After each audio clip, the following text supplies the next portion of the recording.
Product managers are at the center of tech, design, and business.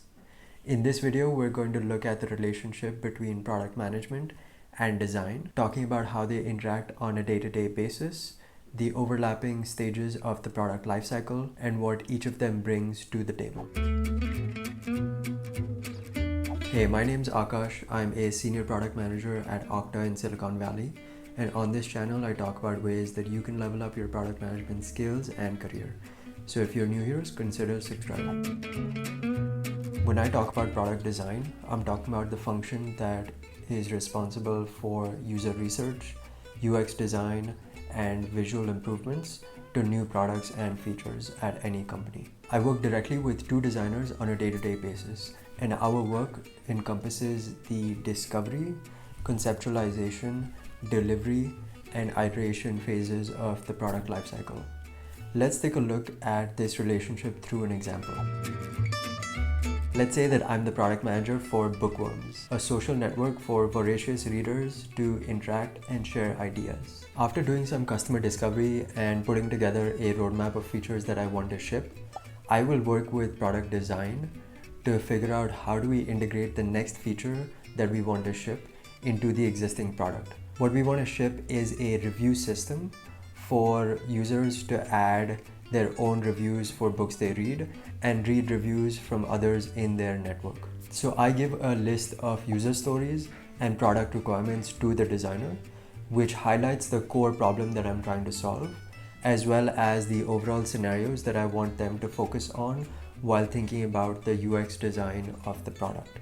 Design then comes back to me with a few design architecture ideas that will give me a sense of how the product could feel and look. After aligning on the overall architecture of the design, the designers go back and come up with a high fidelity mock-up of what the product would look like, as well as a prototype which I can play around with and even put in front of customers to get their feedback. After making the necessary adjustments based on the feedback and feasibility, design gives the final design requirements to engineering for implementation.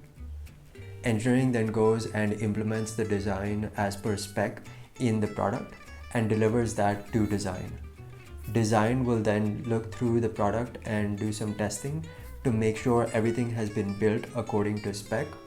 Throughout this whole process, there's a bunch of trade-off and negotiation discussions that are going on that I must make sure to lead and reach conclusions and decisions on. So now finally, once design and I sign off on the delivered product, I'm ready to go and work on launch, adoption, and scaling of the product with customers. At the same time, I hand over the requirements and user stories for the next feature to design.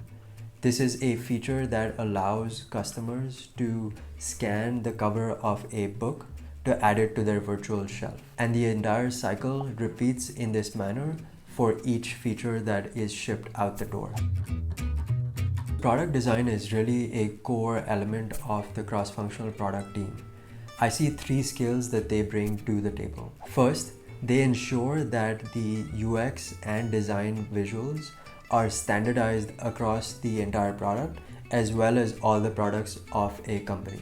Second, they bring design expertise, experience, and execution to the team. And third, they really serve as thought partners for the product managers to think about how a product should be integrated into the existing product and how the overall look and feel of the product should look like to ensure that it's easy to use and scalable for customers. So if you're interested in a career in product management, check out this video that goes over a day in my life. Or check out this video where I walk through the typical career path of a product manager at the top tech companies. Thanks for watching. Bye.